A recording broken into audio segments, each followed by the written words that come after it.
I paid for my younger sister's entire wedding, and on the night of the rehearsal dinner, I found my place card at table 11, sandwiched between a 7-year-old in a clip-on tie and a potted fern that had seen better days. My mother told me it made perfect sense because I wasn't technically in the bridal party anymore. That was the exact moment I remembered. The venue deposit receipt was in my name, and I had never signed the final event authorization form. Where are you watching from today? Drop your city in the comments. We love knowing who's out there with us. My name is Rachel. I'm 32 years old. I'm a senior financial analyst at a mid-sized investment firm in Atlanta, which means I spend my days building models that predict exactly where money goes and exactly who loses it when someone makes a bad call.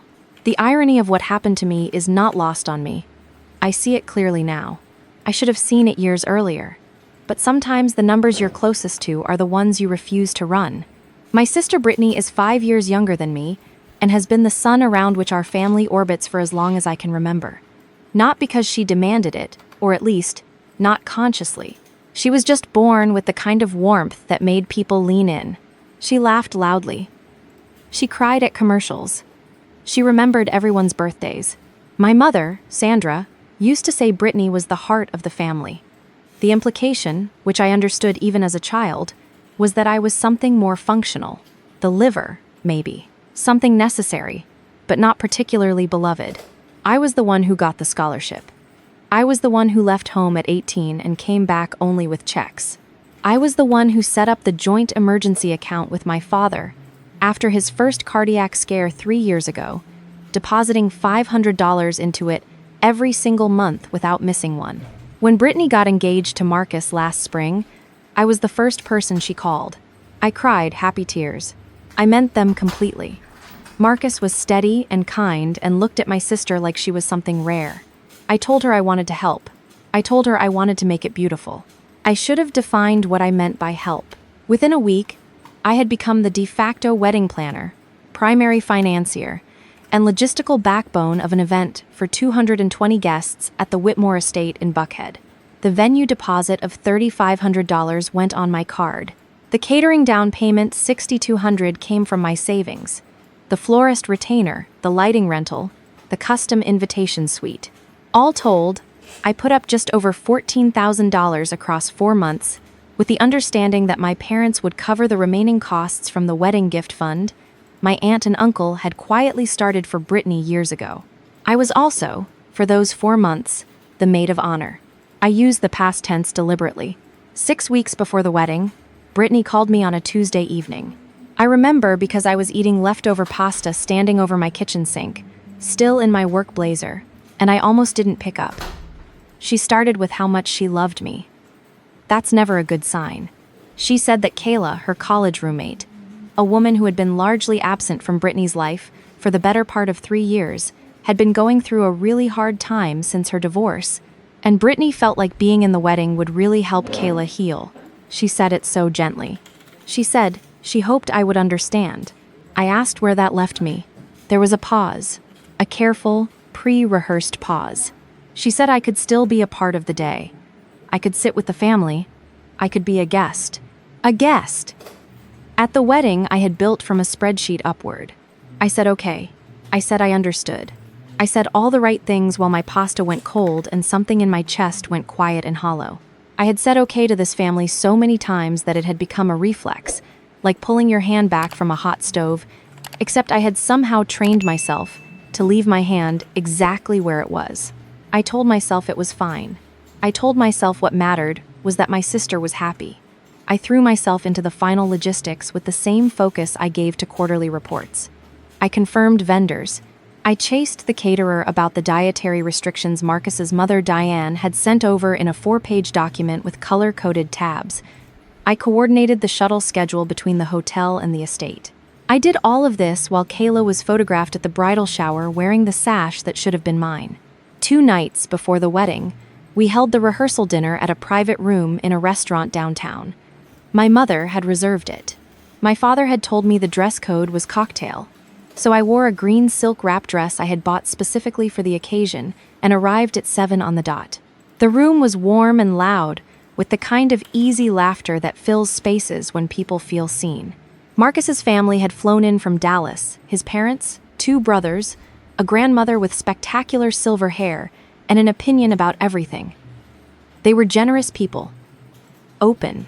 The kind of family that pulls an extra chair up without being asked. I walked in and found the seating chart on a small easel by the door. My name was at table 11. Table 11 was near the kitchen pass-through, populated entirely by children under 10 and a cousin's husband who, I later learned, had been put there because he tended to make speeches. I stood at that easel for a long moment. The noise of the room continued around me. I looked for my mother. I found her near the bar, radiant in a champagne blouse, laughing with Diane. One hand on Diane's arm in that practiced way she had of making someone feel immediately like her oldest friend. I went to her. I touched her elbow. I said, quietly, that there seemed to be a mistake with the seating. She looked at me with an expression I recognized pleasant, firm, faintly impatient. She said there was no mistake. She said the head table was for the wedding party, an immediate family of the couple, and since I wasn't in the wedding party, it made more sense for me to sit with the other guests. She said it in the tone of someone explaining a parking policy. I said I was her daughter. She said she knew that, and she patted my hand. And she said Brittany's in-laws didn't know our family dynamics yet, and she didn't want things to seem complicated.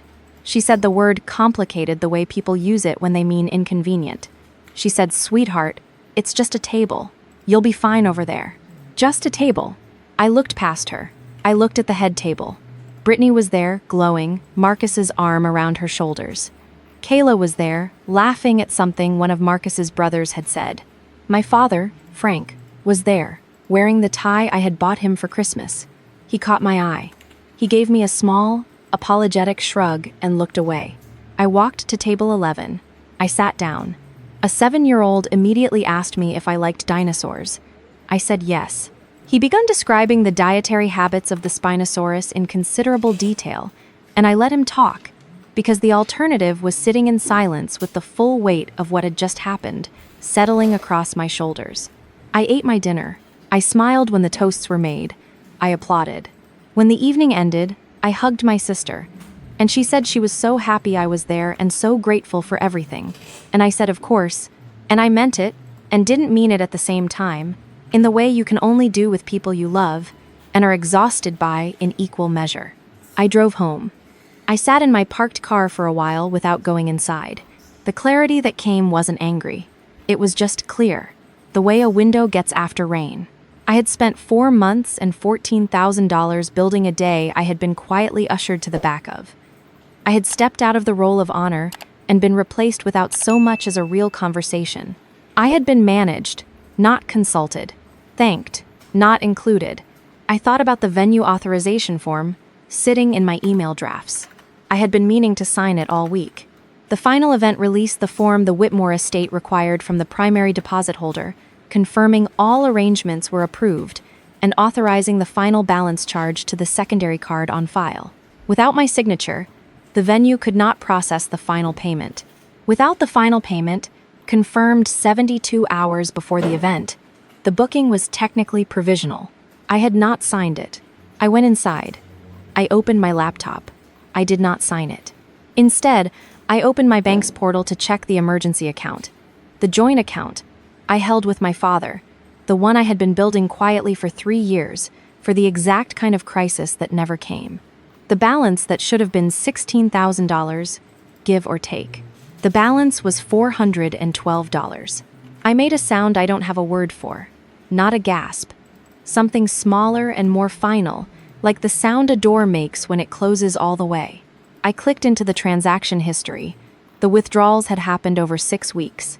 $2,000 here, $3,000 there. One large transfer of $6,500. The receiving account was labeled B&M, Honeymoon, Fund, Brittany, and Marcus. Another transfer, $2,000, went to something called SLK Home Interiors. My mother's initials are Sandra Lynn Kowalski. I sat very still and looked at that for a long time. I called the bank when it opened at 8 the next morning.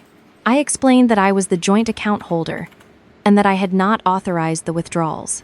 The representative told me that the transfers had been initiated by the other account holder, my father, Frank, via phone banking, using the correct PIN and security answers. All transactions were authorized. There was nothing fraudulent on the bank's end. I thanked her and hung up. My father had given away my money. My sister's honeymoon was partially funded by the account I had built in case my father needed emergency cardiac care, and my mother had taken $2,000 from that same pot for what I now understood was the new furniture set she had mentioned wanting for the living room. I was the financial analyst who had failed to analyze her own family. I opened my benefits portal next. I had added my parents to my employer health insurance plan 3 years ago, when my father's diagnosis made their current coverage untenable. The monthly premium hit my paycheck automatically. I had added Brittany 18 months ago, when she left her previous job and was uninsured for a gap period. She had never gotten around to getting coverage through Marcus's plan, always saying she would handle it next month. I was listed as the primary policyholder. They were all listed as dependents. I looked at the enrollment modification window.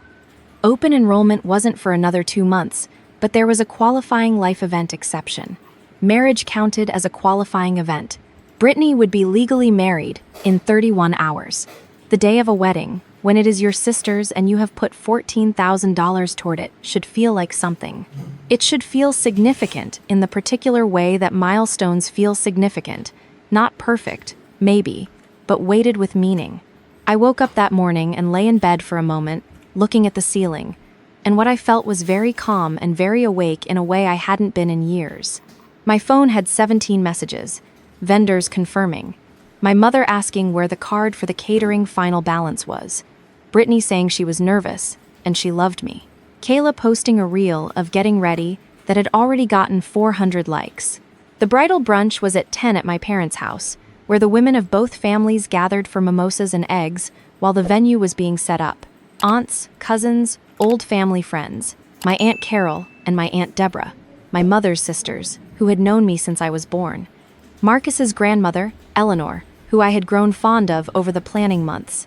About 25 women in total, filling my parents' living room in silk robes and already done hair. I arrived at 9:50. I had printed 2 documents that morning. I had placed them in a slim manila folder in my bag, next to the venue authorization form I still had not signed. The room was warm and beautiful.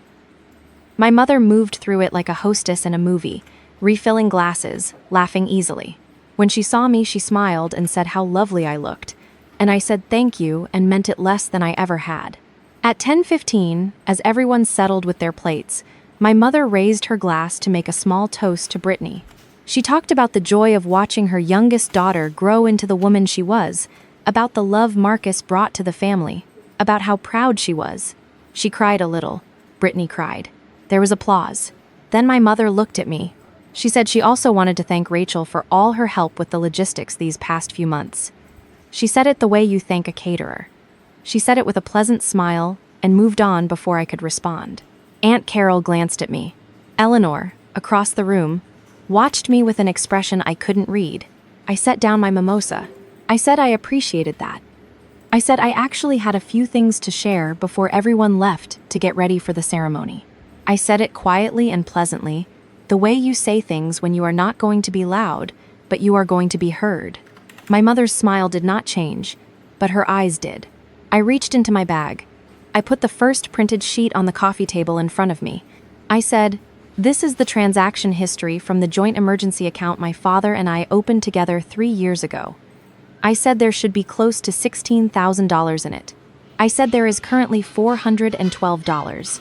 The room went the way rooms do when someone says something that can't be unsaid. Very still. The particular stillness of people who are deciding what their face should be doing. Brittany looked at the paper. She looked at my mother. She said, "Mom, my mother said this was not the time or the place, and I was creating drama on my sister's wedding day, which was exactly the kind of thing she would have expected." I said I thought Aunt Carol, Aunt Deborah, and Eleanor deserved to know where the money for this wedding actually came from. I said, $14,000 came from my savings. Another $15,800 came from the emergency account. My father drained without telling me. I pulled out the second sheet, the transfer records. I placed it on the table. I said, $2,000 went to SLK Home Interiors, which is, if anyone is curious, The furniture store where my mother bought her new living room set 2 weeks ago. The one she said was a gift from a friend. Aunt Deborah said quietly, "Sandra." My mother turned on me. The pleasant hostess vanished completely. What came out instead was the version of her I had always known was underneath, sharp-edged and cornered. She said I was ungrateful and selfish, and I was going to ruin Brittany's entire day. She said everything she had done was for this family, for Brittany's happiness, and I had never once cared about anything except my own credit score and my own career, and making everyone feel small.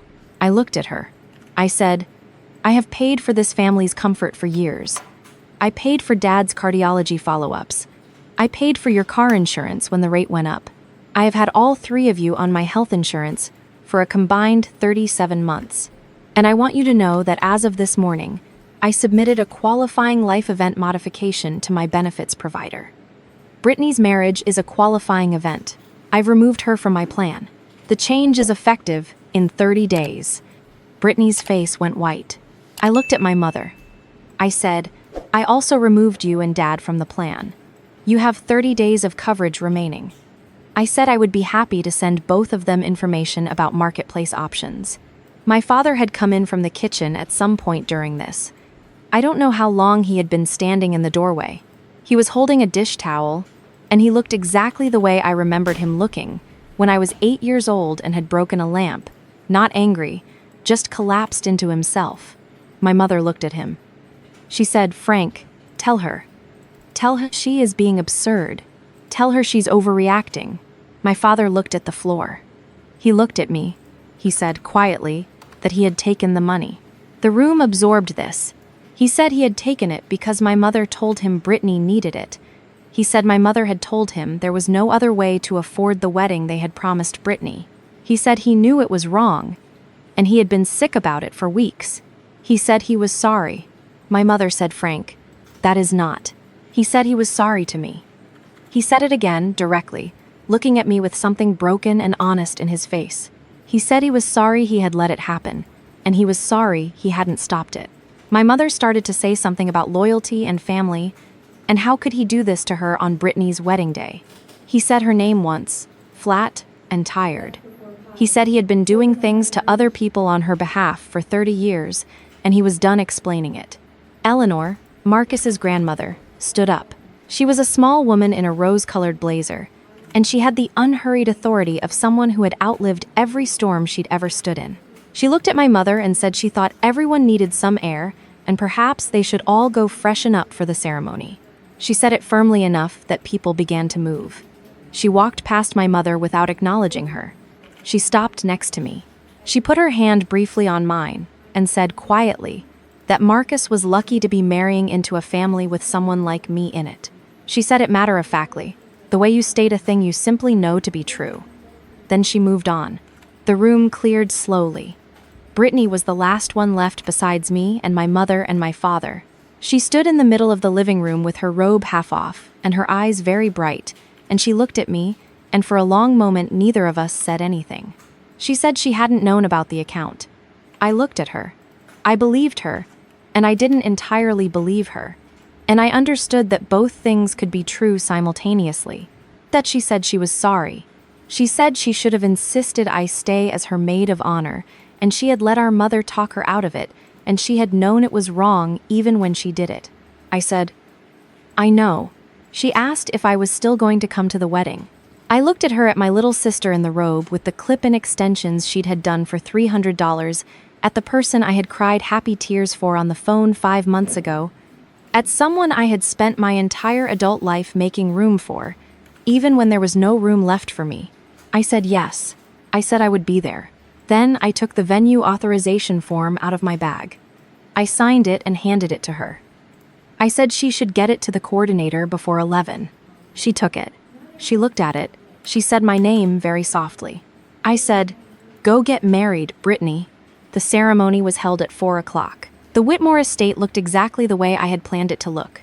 The white garden chairs in their careful rows, the arch of eucalyptus and ivory roses I had sourced from a grower I knew, the soft string quartet playing something gentle and unhurried as the guests found their seats.